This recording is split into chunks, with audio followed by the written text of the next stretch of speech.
This knife has a straight edge on it, so it's very easy. And maybe in our world here, there lives a happy little mountain.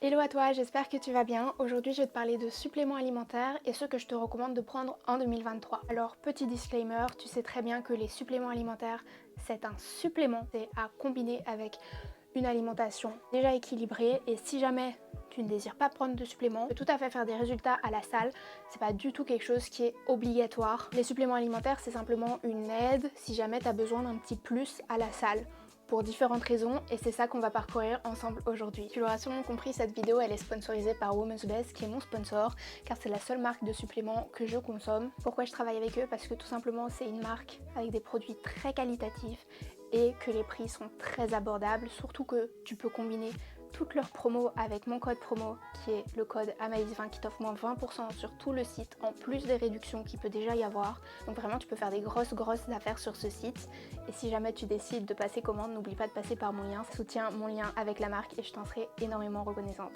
J'ai trop parlé, on va commencer et on commence avec les BCAA. Pourquoi on commence par cela? Parce que c'est, je pense, le supplément qu'on entend le plus parler après la whey. Mais la whey, on va en parler plus tard. Donc j'ai mon petit cahier parce que j'ai pris des notes, j'ai fait des recherches et aujourd'hui je veux vraiment te fournir des informations hyper complètes. Donc déjà, c'est quoi les BCAA? C'est des acides aminés essentiels. Ça veut dire que ton organisme ne peut pas les produire et que tu dois les consommer via ton alimentation ou avec des suppléments. Je vais pas parler 30 ans des BCAA parce qu'il n'y a pas énormément de choses à en dire.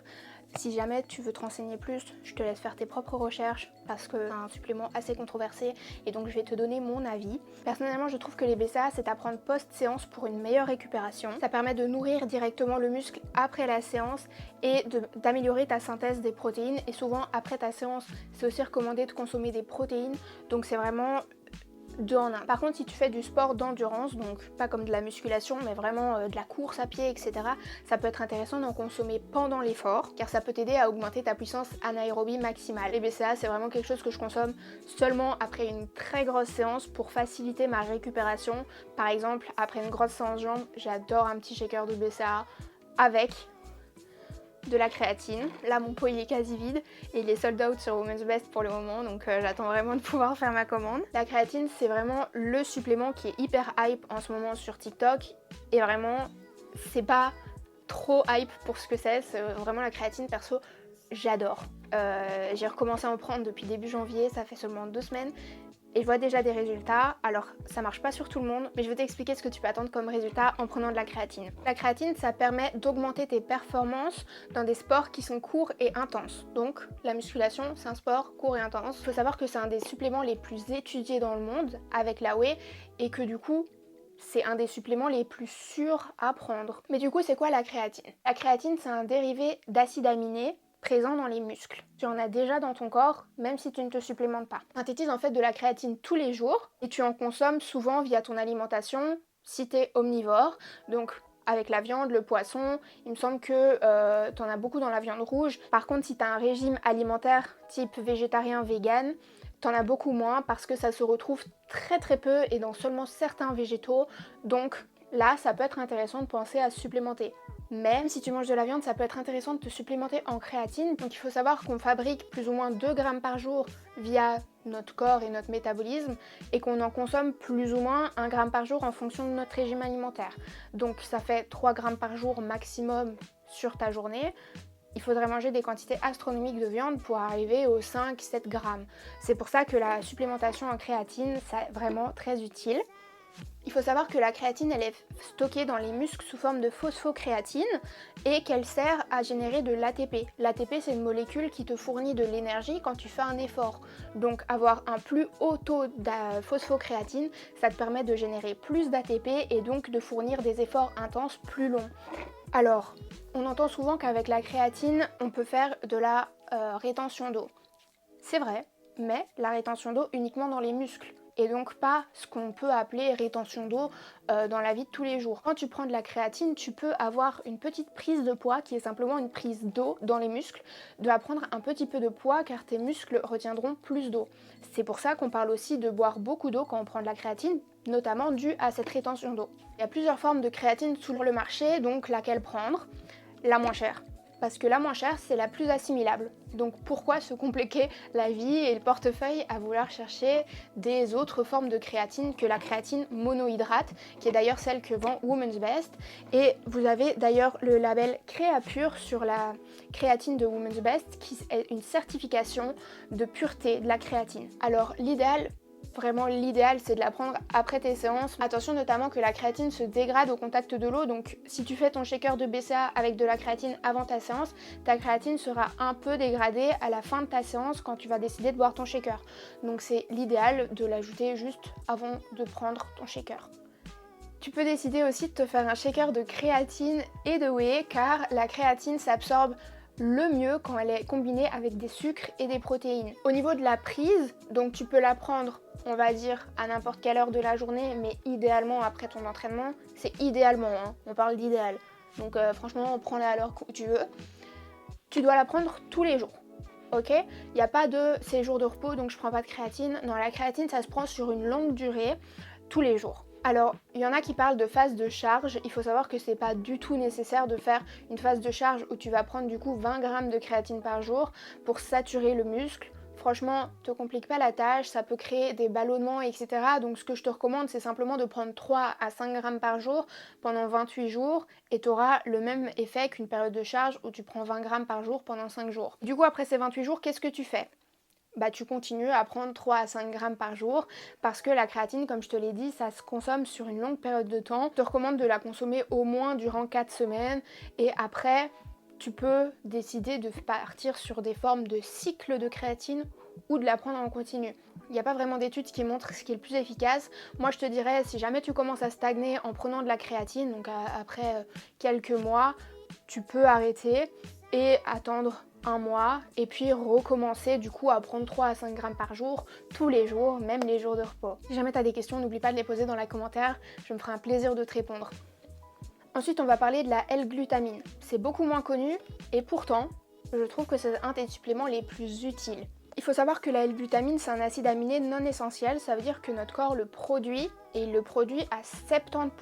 Ça veut dire que les 30% restants, tu les consommes via ton alimentation. Tu dois savoir que la L-glutamine, elle est en grande partie responsable de la synthèse des protéines et aussi de la récupération musculaire. Donc tu t'en doutes, quand on fait de la musculation, c'est deux choses qui sont très importantes. Quand on fait des activités intenses, la production de L-glutamine est diminuée de 50%. Donc ton corps en produit moitié moins. Et il faut savoir qu'une carence en L-glutamine, ça entraîne une perte de volume musculaire, un manque d'énergie et une fragilité du système immunitaire.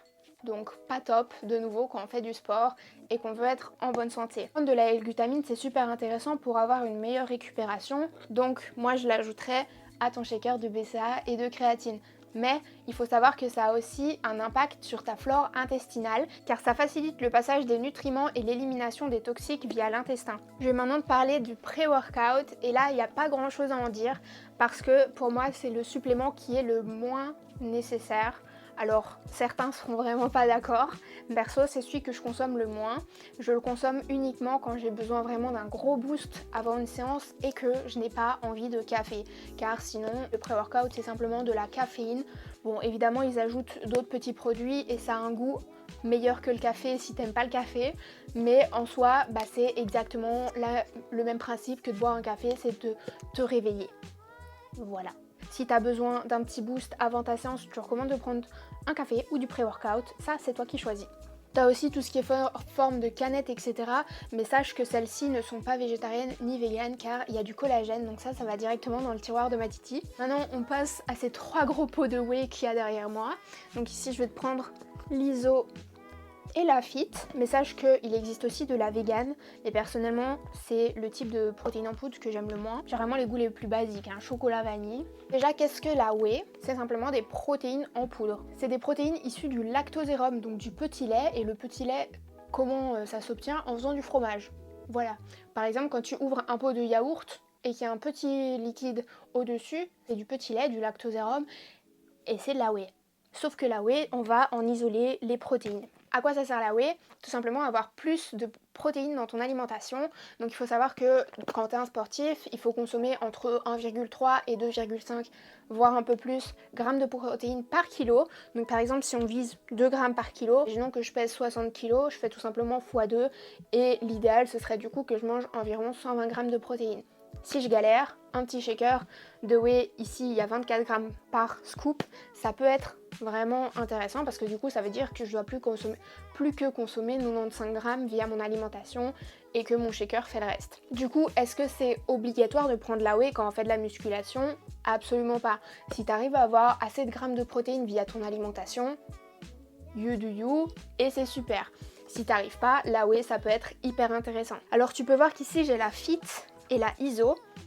Quelle est la différence et laquelle est-ce que tu dois choisir en fonction de tes objectifs et surtout, est-ce que tu es intolérant au lactose ou pas? On va dire que la whey classique, si tu es intolérant au lactose, fais gaffe, tu risques de pas bien la digérer. La ISO par contre, c'est la source de protéines la plus pure et donc tu n'as quasi pas de lactose. Je vais pas te dire que c'est sans lactose, mais moi qui digère très mal le lactose, je digère très bien celle-ci. Mais si du coup tu es tolérant au lactose mais que tu souhaites vraiment avoir la meilleure absorption possible, la ISO reste quand même plus intéressante. Également si tu es en sèche, donc en perte de gras, en déficit calorique et que tu essayes de limiter un maximum tes lipides et tes glucides, la ISO contient beaucoup moins de lipides et de glucides. Par contre, concernant les protéines véganes, donc personnellement j'aime moins, à 22 grammes de protéines, donc légèrement moins que dans la whey, et par contre, tu as une moins bonne assimilation, car les protéines végétales sont moins bien assimilées par le corps que les protéines animales.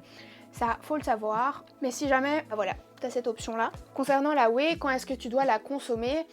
Beaucoup vont te dire le plus rapidement après ta séance et c'est partiellement vrai. C'est vrai qu'au plus vite tu vas prendre un shaker après ta séance, au mieux c'est. Après, tu dois pas te stresser si tu le prends 15 minutes, 30 minutes ou 45 minutes après, c'est plus ou moins pareil. Surtout si tu as un repas qui va suivre après, t'as pas forcément besoin de te prendre un shaker. Maintenant voilà, si tu fais une séance et que tu comptes pas manger avant 3, 4, 5 heures, là ça peut être intéressant de te faire un shaker entre les deux, histoire de nourrir le muscle. Dernier supplément dont je vais te parler, c'est un peu tout ce qui est on the go, les petits trucs, ici c'est des barres protéinées, des hyper intéressants si jamais tu es en déplacement, par exemple en cours, au travail, etc. et que tu veux une petite alimentation en protéines, mais c'est pas du tout nécessaire. De nouveau, c'est un peu comme un shaker. Est-ce que tu as besoin de plus de protéines dans ton alimentation? Oui, alors pourquoi pas ajouter ce type de collation dans ton alimentation. Je tiens à te prévenir que celles-ci ne sont pas véganes ni végétariennes car de nouveau elles contiennent du collagène. Collagène qui est fait à partir d'os de bovin, donc pas vegan, pas végé. J'ai goûté celles-ci sans savoir que c'était pas végé et elles sont très très bonnes, c'est les meilleures.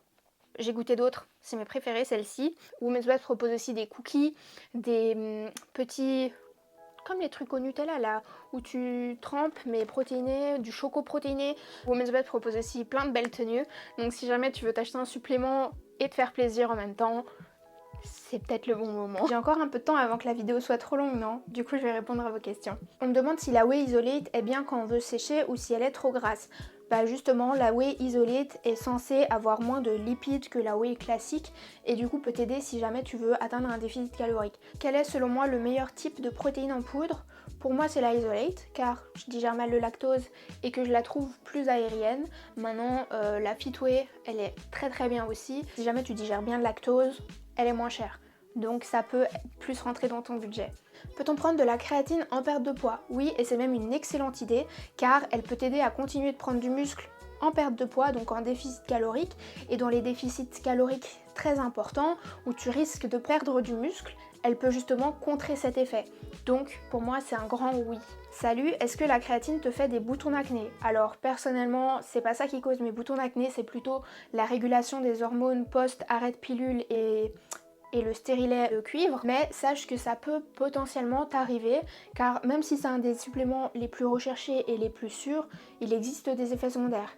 Et l'acné en fait partie. Maintenant ça arrive à très très peu de monde et voilà, on ne sait pas savoir à l'avance. Donc si jamais tu veux te supplémenter en créatine, il faudra tester. Quel supplément est indispensable pour progresser? Je vais te dire aucun, mais surtout quand tu débutes.